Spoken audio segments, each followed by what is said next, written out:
আজকে আমি তোমাদের সাথে আমার এক স্টুডেন্টের গল্প শেয়ার করব। আমি সেই স্টুডেন্টকে এইচএসসি লেভেলে পড়াতাম একসময়। তাকে আমি যেই পড়াটা বুঝিয়ে দিয়ে আসতাম এবং বলতাম যে আজকে তুমি এই পড়াটা কমপ্লিট করে রাখবে, পরের দিন সেই পড়াটা কমপ্লিট করতো না। কারণ সে হয়তো মোবাইলের পিছনে সময় নষ্ট করতো, টিভি দেখতো এবং আদার্স সোশ্যাল মিডিয়াতে অনেক সময় দিত। গেমস টেমসেও হয়তো দিয়ে থাকতে পারে। তো তাকে পড়া দেওয়ার মানে হচ্ছে আমি ধরে নিলাম যে সে পড়াটা কমপ্লিট করবে না।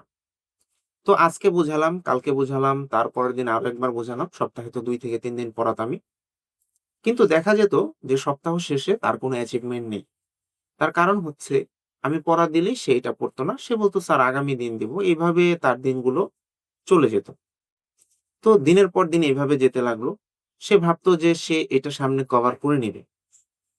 সে যখন সিরিয়াস হতো যে আগামী সপ্তাহ থেকে আমি পড়া শুরু করব বা আগামীকাল থেকে আমি ভালোভাবে পড়বো, তারপর দেখা যেত সে কোনো ট্যুরে চলে গিয়েছে। কোথাও একটা ঘুরতে চলে গিয়েছে কোনো রিলেটিভের বাসায়। বা তার বাসায় কোনো রিলেটিভ চলে এসছে, যে কারণে সে তার সাথে হেসে খেলে সময় নষ্ট করেছে। তো একটা সময় আসলো যখন তার ফার্স্ট এক্সামটা হলো, সে সেই পরীক্ষাতে খারাপ করল।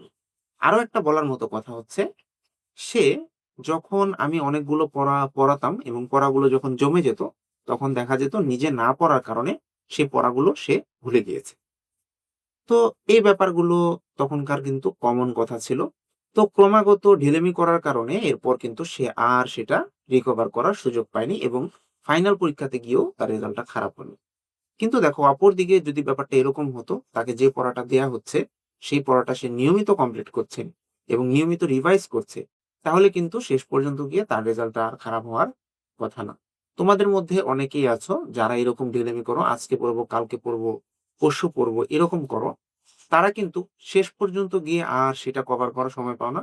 কারণ তোমার ব্যস্ততা দেখবে দিনকে দিন বাড়ছে। তুমি ভাবছো কালকে তুমি ফ্রি হবে, কিন্তু না, তুমি দেখবে কালকে তোমার অন্য একটা প্রবলেম আসবে। কাজেই এই প্রবলেমের মাঝেই তোমাকে নিজেকে প্রিপেয়ার করতে হবে। কারণ প্রবলেম কখনোই শেষ হবে না। তুমি যদি ভেবে থাকো তোমার প্রবলেম সলভ হবে তারপর তুমি পড়াশোনা করবা, সেক্ষেত্রে আমি মনে করি যে তোমার জন্য ভয়াবহ বিপদই অপেক্ষা করছে। কাজেই সময় থাকতে সতর্ক হও। নিয়মিত একটা নির্দিষ্ট টাইম ফ্রেমে নিজেকে রেখে নিয়মিত রিভাইজ এবং পড়াশোনা একসাথে চালিয়ে যাও।